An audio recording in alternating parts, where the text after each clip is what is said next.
Baik, bismillahirrahmanirrahim. Assalamualaikum warahmatullahi wabarakatuh. Salam sejahtera untuk kita, Om Swastiastu, Namo Buddhaya, salam kebajikan, dan salam sehat. Adik-adik mahasiswa yang saya banggakan, kali ini kita akan mengikuti atau mendengarkan, atau saya akan menjelaskan materi pembahasan di pertemuan kedua. Masih terkait dengan pengantar wawasan sosial budaya maritim.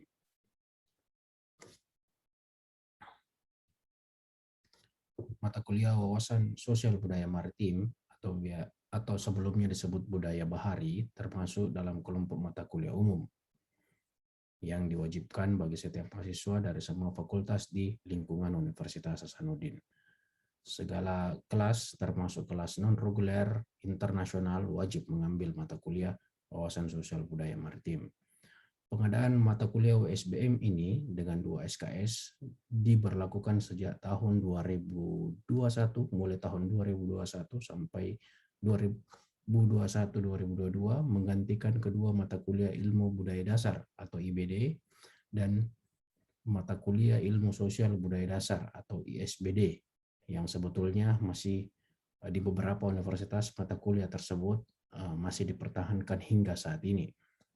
Untuk menghindari kondisi kelimpahan jumlah peserta setiap kelas di setiap tahun atau di setiap tahun akademik, maka pembelajaran mata kuliah WSBM itu diadakan pada setiap semester. Jadi semester ini di-share untuk beberapa fakultas, kemudian nanti di semester genap atau semester yang akan datang itu diambil lagi oleh beberapa fakultas. Jadi mata kuliah ini terselenggara setiap semester, setiap tahun ajaran. Pengadaan mata kuliah WSBM ini didasarkan pada gagasan perlunya partisipasi setiap program studi dari semua fakultas dalam lingkungan Unhas dalam rangka implementasi dan pengembangan pola ilmiah pokok Universitas Hasanuddin atau biasa disingkat dengan PIP. Apa itu PIP? Yaitu pola ilmiah pokoknya, yaitu ilmu-ilmu kelautan, ya, baik berkaitan pemanfaatan sumber daya laut atau marine science maupun yang berkaitan dengan pelayaran dan jasa-jasa laut lainnya atau maritime science. Ya. Pola ilmiah pokok merupakan rujukan orientasi pengembangan Unhas sebagai lembaga pendidikan tinggi. Karena itu diharapkan menjadi arah pengembangan Tridharma perguruan tinggi sekaligus memberikan nuansa spesifik kepada berbagai disiplin ilmu yang dikembangkan di perguruan tinggi ini atau di perguruan tinggi Universitas Hasanuddin, sehingga memberikan spirit dan karakter keilmuan khusus atau spesifik untuk membedakan dengan berbagai perguruan tinggi lainnya yang ada di Indonesia.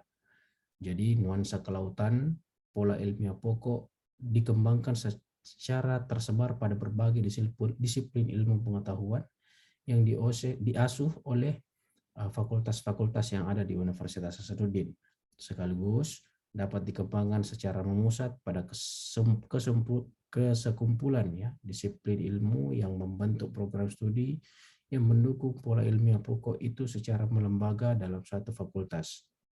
Ya, misalnya pada fakultas tertentu, misalnya fakultas kelautan perikanan yang betul-betul spesifik membahas masalah kelautan, dan beberapa program studi di fakultas ilmu sosial yang kebanyakan atau beberapa penelitinya itu concern terhadap kajian-kajian kemaritiman atau kelautan. Diperlukan peran serta semua program studi bidang ilmu sosial, humaniora, dan eksakta dalam mewujudkan pola ilmiah pokok Unhas tersebut terkandung dalam visi misi Unhas, yaitu apa itu visinya, apa itu visi Unhas. Unhas sebagai pusat pengembangan budaya maritim, ya. Dalam konteks pola ilmiah pokok dan visi Unhas, mata kuliah WSBM ini mempunyai dua fungsi substantif, yakni sebagai fokus, ya. Jadi mata kuliah ini sebagai fokus atau inti domain pembelajaran dan etos atau ciri khas atau karakter pengembangan kebudayaan maritim ke depan. Sebagai fokus pembelajaran mata kuliah WSBM berfungsi memberikan pengetahuan dan wawasan dasar sosial budaya kemaritiman bagi semua luaran Unhas untuk menjadi landasan dan acuan pengembangan masyarakat dan budaya maritim ke depan, ya, khususnya di Indonesia. Pengetahuan dan wawasan kebaharian yang dimaksud berkenaan dengan potensi lingkungan hidup, ya, berkenaan dengan potensi lingkungan hidup, potensi lingkungan perairan, kondisi sumber daya alam, sosial demografi dan ekonomi, fakta sejarah, sosial budaya kemaritiman, terutama nilai-nilai utama yang terkandung di dalamnya, ya, atau inti-inti budaya yang terkandung dalam fenomena sosial budaya. Kemudian fenomena sosial budaya kemaritiman lainnya itu meliputi semua bidang prestasi masyarakat manusia dan pendukungnya dalam konteks wujud kognitif atau mental, kemudian perilaku dan teknologi yang dihasilkan atau yang telah dicapai dan yang masih dalam proses rekayasa pengembangan, pengelolaan, pemanfaatan sumber daya dan jasa-jasa laut ke depannya. Sebagai etos pembelajaran mata kuliah ini berfungsi sebagai proses penumbuhan spirit dan pembentukan karakter keunhasan atau Unhas Identity, ya, yakni budaya kemaritiman bagi semua sivitas akademika Unhas pada umumnya dan mahasiswa dan luaran pada khususnya. Jadi Anda diharapkan memiliki karakteristik identiti kemaritiman, ya, yang memiliki etos kemaritiman yang kuat yang seperti yang saya jelaskan minggu lalu.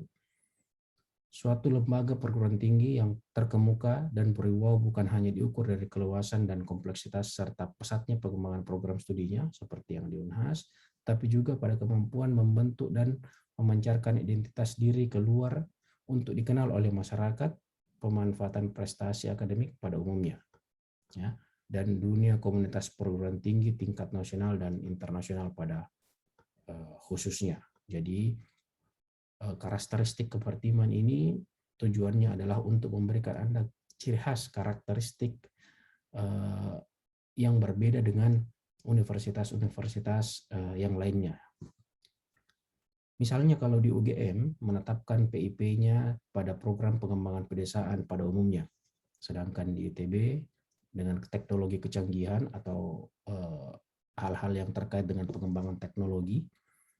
Kemudian IPB, ya, Institut Pertanian Bogor dengan bidang pertanian dan perikanan yang kemudian juga dikembangkan atau menjadi pola ilmiah pokok di universitasnya. Dan Universitas Indonesia pada pengembangan ilmu pengetahuan dan teknologi secara menyeluruh di perkotaan dan pedesaan. Nah, maka kemudian Unhas sejak tahun 1973 itu telah menetapkan secara tepat pola ilmiah pokok pada bidang kelautan, sehingga karakteristik kelautan ini memiliki ciri khas tersendiri dengan universitas-universitas lain yang ada di Indonesia, khususnya universitas-universitas top 10. Kemudian ketepatan pemilihan pola ilmiah pokok pada kelautan ditunjukkan dengan beberapa fakta atau fenomena kebaharian. Ya. Pertama, sebagian besar wilayah geografi Indonesia ialah lautan, ya, yakni kurang lebih 64% wilayah Indonesia adalah lautan. Kemudian bagian darat seluas kurang lebih 36% terdiri dari ribuan pulau-pulau besar dan kecil. Jadi itu merupakan fakta geografis dengan luas wilayah laut dan jumlah pulau-pulau yang terbanyak di Indonesia. 60% luas wilayah Indonesia adalah laut dan 36% terdiri dari daratan. Kemudian yang kedua, kawasan lautan dangkal dan dalam mengandung sumber daya biota, terutama sumber daya perikanan, ya, dengan ekosistem laut terlengkap di dunia, ya, seperti misalnya ekosistem mangrove, terumbu karang, padang lamun, dan lain-lain sebagainya. Dan juga non-biota dalam kondisi cukup melimpah di lautan Indonesia yang dapat menjamin keberlangsungan kesejahteraan ekonomi penduduk Indonesia bila mana dikelola dan dimanfaatkan secara bijaksana, berkelanjutan dan lestari. Itu merupakan fakta potensi sumber daya jasa-jasa laut yang tak ternilai. Artinya melimpahnya sumber daya alam kita itu menjadi kekuatan Indonesia untuk bisa dikelola secara maksimal potensi-potensi sumber daya alam kita. Kemudian yang ketiga, sejak dahulu banyak penduduk desa-desa, pantai dan pulau-pulau secara langsung dan tidak langsung menggantungkan sumber penghidupannya pada sektor ekonomi kemaritiman. Ya, sejak dulu masyarakat yang tinggal di wilayah pesisir, baik dari Sabang sampai Merauke, itu menggantungkan hidupnya pada potensi sumber daya laut. Terutama perikanan laut, ya, pelayaran, industri dan pertambangan. Nah, dalam apa namanya? Dalam konteks masyarakat Indonesia, ya, 60% masyarakat yang tinggal di wilayah pesisir itu memanfaatkan laut sebagai sumber daya perikanan laut, ya, memanfaatkan potensi utamanya itu perikanan laut. Selebihnya itu pada konteks pelayaran, industri kapal, kemudian pertambangan atau ya pertambangan baik di darat maupun di laut. Itu merupakan fakta demografi dan ekonomi kemaritiman yang sangat potensial, yang sampai saat ini Indonesia atau kita masih belum bisa maksimal mengelola potensi sumber daya alam yang kita miliki. Kemudian keempat itu fakta sejarah, ya. Fakta sejarah menunjukkan bahwa sebagian besar masyarakat Nusantara sejak dahulu kala merupakan masyarakat berbudaya maritim atau budaya bahari, ya, yakni sebagai pelaut, ya, misalnya pengelola usaha transportasi laut dan nelayan atau pengusaha perikanan yang ulung. Sehingga ditambah lagi dengan Laut Nusantara di masa lalu berfungsi sebagai arena pergaulan antar warga masyarakat kerajaan-kerajaan maritim yang berbeda-beda. Ya, demikian halnya sekarang dan ke depan, Lautan Nusantara ini berfungsi sebagai arena pergaulan antar warga dan negara, prasarana mewujudkan integrasi bangsa yang utuh dan kuat. Dari segenap fakta kebaharian atau kemaritiman tersebut terungkap sebuah semboyan bahwa kita kuat dan berjaya di laut. Nah, ini semboyan yang pernah sempat populer di Indonesia, yang berfungsi sebagai pembangkit spirit dan emosi perjuangan kepelautan dan bermakna kelanggengan pada keteguhan kehidupan kolektif kemaritiman bangsa Indonesia pada masa lalu hingga masa kini. Kemudian relevansi, visi, dan pola ilmiah pokok Unhas yang diwujudkan antara lain melalui pembelajaran mata kuliah USBM ini juga diperkuat dengan munculnya konsep benua maritim Indonesia dan pembangunan benua maritim Indonesia atau PBMI yang dicanangkan pada tahun 1996. Sebagai tahun bahari dan dirgantara oleh Presiden Republik Indonesia pada tahun 1996, BMI menurut Dewan Hankamnas dan BPP Teknologi, ya, adalah bagian dari sistem planet bumi yang merupakan satu kesatuan alami antara darat, laut, dan udara, ya, atau dirgantara. Di atasnya tertata unik, secara unik menampilkan ciri-ciri benua dengan karakteristik tersendiri yang menjadi wilayah yurisdikasi Negara Kesatuan Republik Indonesia. Selanjutnya, PBMI pada hakikatnya adalah pembangunan nasional yang lebih memberikan penekanan pada aspek-aspek maritim. Jadi tadi ada definisi BMI, kemudian PBMI merupakan pembangunan nasional yang lebih menekankan pada aspek-aspek kemaritiman atau pemanfaatan laut sebagai jalur transportasi. Hakikat lain dari konsep PBMI adalah sebagai salah satu wujud aktualisasi wawasan Nusantara yang telah lahir dan berkembang di masyarakat secara sebagai cara pandang bangsa dalam melaksanakan pembangunan nasional. Nah, BMI dicetuskan melalui komitmen yang kuat dan tegas dari bangsa Indonesia untuk mengantisipasi perkembangan dan kemajuan globalisasi melalui pendayagunaan dan pengembangan potensi maritim. Jadi, tahun 1996 BMI kemudian dikonsepsikan sebagai upaya untuk bagaimana arah pembangunan atau arah kebijakan pemerintah Indonesia pada waktu itu kembali terkonsentrasi ke sektor-sektor kemaritiman yang sejak merdeka sampai 96 itu konsentrasi pembangunan Indonesia berada pada konteks agraris. Ya. Dalam era globalisasi seperti ini, menurut pandangan Dewan Hamkamnas dan BPP Teknologi, perhatian bangsa Indonesia terhadap fungsi, peranan, dan potensi wilayah laut akan semakin berkembang. Ya. Kecenderungan oleh adanya perkembangan pembangunan yang dinamis mengakibatkan semakin terbatasnya potensi sumber daya alam di daratan, sehingga perkembangan ilmu pengetahuan dan teknologi kelautan ikut pula mendorong dan mempermudah pemanfaatan dan pengelolaan sumber daya laut. Semakin ke depan diprediksi terbatasnya potensi sumber daya alam yang ada di wilayah daratan sehingga memaksa atau memicu semangat Indonesia untuk terus memperhatikan potensi sumber daya lautnya dan mempertahankan mengelola sumber daya laut dan menjadikan laut sebagai alternatif utama atau poin utama, priority utama dalam pembangunan Indonesia. Kemudian implementasi visi dan pola ilmiah pokok UNHAS juga diperkuat dengan fenomena perubahan kemaritiman secara global berupa pergeseran kutub perdagangan dunia dari benua Eropa ke Amerika ke wilayah Basin Pasifik yang akan melibatkan puluhan negara yang terletak di wilayah Asia, ya khususnya di Asia Tenggara, sehingga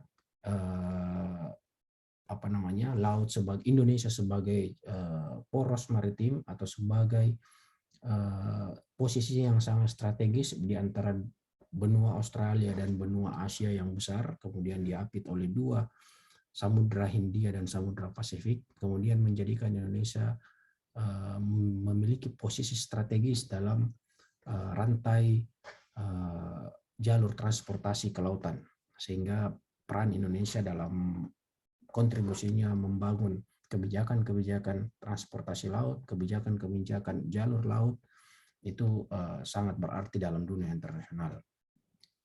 Dari penjelasan pola ilmiah pokok dan visi UNHAS, fokus dan etos dari pembelajaran mata kuliah USBB ini atau SBM ini dalam kaitannya dengan implementasi visi UNHAS, fakta kemaritiman Nusantara atau Indonesia, konsep BMI dan PBMI yang saya jelaskan tadi, maka pembelajaran mata kuliah USBM ini memberikan kompetensi sebagai mana yang akan Anda miliki nanti agar supaya mata kuliah ini memberi Anda kompetensi, kemudian pengetahuan, sikap, dan mental, memiliki spirit kemaritiman. Apa kompetensi-kompetensi yang ingin dibangun dalam mata kuliah ini terkhusus untuk menjadi pengetahuan oleh adik-adik mahasiswa? Yang pertama adalah pengetahuan dan wawasan kemaritiman berkenaan dengan potensi lingkungan perairan dan kondisi sumber daya laut, sosial demografi dan ekonomi, fakta-fakta sejarah yang kita miliki, dan masyarakat serta kebudayaan maritim yang dimiliki oleh Indonesia yang sangat beragam, Sabang sampai Merauke, Miangas sampai Pulau Rote, yang masing-masing suku bangsa, masing-masing etnis memiliki interpretasi yang berbeda-beda terhadap laut. Ya, suku Bugis melihat laut dengan konteks yang berbeda, suku Jawa juga melihat laut sebagai konteks yang berbeda dan lain sebagainya. Tapi pada poinnya adalah setiap suku bangsa yang ada di Indonesia itu memanfaatkan sumber daya laut dengan arif. Nah, ini yang kemudian menjadi kekayaan kita. Kemudian yang kedua, pemahaman tentang sistem nilai budaya maritim atau Maritimeness Value Cultural System, ya, yang menjadi pedoman bagi penataan dan pemantapan berkehidupan bersama atau social system. Kemudian penguatan integrasi bangsa dan jiwa nasionalisme, pengembangan ekonomi, rekayasa teknologi, seni kemaritiman yang arif lingkungan di UNHAS ke depan, baik dalam konteks nasional maupun global. Jadi yang kompetensi yang kedua ini adalah memberikan pemahaman kepada adik-adik mahasiswa tentang bagaimana nilai-nilai budaya maritim, ya, bagaimana nilai-nilai budaya maritim ini ya memberikan jiwa nasionalisme yang tinggi sehingga memperkuat integrasi bangsa, bahwa Indonesia bukanlah laut bukanlah menjadi pemecah, menjadi penghambat untuk terkoneksinya antara pulau-pulau yang ada di Indonesia, melainkan laut sebagai arena untuk memperkat hubungan-hubungan nasionalisme, ya, hubungan-hubungan etnis dalam satu kesatuan negara Republik Indonesia. Kemudian yang ketiga, kompetensi yang ketiga itu adalah meningkatnya penghayatan dan apresiasi mahasiswa terhadap komunitas-komunitas masyarakat nelayan atau masyarakat maritim, ya. Jadi kita sebagai akademisi, saya, Anda, adik-adik sekalian adalah sebagai akademisi itu lebih apresiasi terhadap masyarakat maritim atau hal-hal yang terlibat dalam sektor industri maritim, ya, baik itu transportasi, industri makanan, kemudian apalagi kebudayaannya itu sendiri atau masyarakatnya atau komunitasnya, misalnya komunitas nelayan, komunitas pelayar, petambang, dan lain-lain sebagainya, ya. Kita harus lebih apresiasi terhadap mereka bahwa mereka adalah pejuang-pejuang maritim yang mencoba mengintegrasikan mengintegrasikan wilayah-wilayah Indonesia, ya. Kemudian dan lainnya adalah prestasi dan jasa-jasanya terhadap masyarakat banyak di kawasan pantai, perkotaan, dan pedalaman di negara-negara kepulauan di Indonesia. Jadi ketiga kompetensi ini, yang pertama tadi adalah pengetahuan dan wawasan kewarian menjadi potensi sebagai potensi sumber daya laut, ya, demografi, ekonomi, fakta sejarah, dan masyarakat atau budaya maritim. Kemudian yang kedua adalah pemahaman tentang nilai budaya itu sendiri, bagaimana kemudian nilai-nilai budaya atau sosial sistem dalam masyarakat maritim itu menjadi penguat integrasi bangsa, ya, menumbuhkan jiwa-jiwa nasionalisme. Kemudian yang ketiga adalah meningkatnya penghayatan atau apresiasi kita terhadap masyarakat atau orang-orang yang terlibat secara langsung dalam kegiatan-kegiatan pengembangan kemaritiman. Nah, jadi poinnya adalah bahwa di penjelasan kali ini mencoba untuk menjelaskan bagaimana Unhas tepat mengambil pola ilmiah pokok kemaritiman dibandingkan dengan universitas-universitas lain. Kita dianggap tepat menetapkan pola ilmiah pokok kelautan karena selain fakta-fakta tadi, yang itu fakta geografis, fakta potensi sumber daya dan jasa-jasa laut yang tak ternilai, fakta demografi, serta fakta sejarah Nusantara, kemudian menjadi satu kesatuan yang menjadikan kekuatan kita untuk mengembangkan ilmu pengetahuan, ya.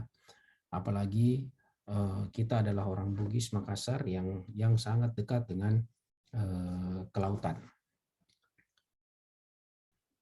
Kemudian pola ilmiah kelautan, pola ilmiah pokok Universitas Hasanuddin yang mengambil kelautan itu juga memberikan karakteristik yang berbeda dengan universitas-universitas lain, sehingga Unhas memiliki karakteristik ciri khas tersendiri dan tentunya memiliki kontribusi dalam pengembangan dan pengembangan benua maritim Indonesia, khususnya dalam banyak hal terkait dengan kebijakan-kebijakan kemaritiman yang ada di Indonesia, di khususnya para 5-10 tahun terakhir ini. Saya kira itu penjelasan saya terkait dengan pertemuan kita pada hari ini. Silahkan teman-teman atau adik-adik mahasiswa melanjutkan membaca instruksi saya di grup WA mata kuliah kita. Sekian dan terima kasih. Wassalamualaikum warahmatullahi wabarakatuh.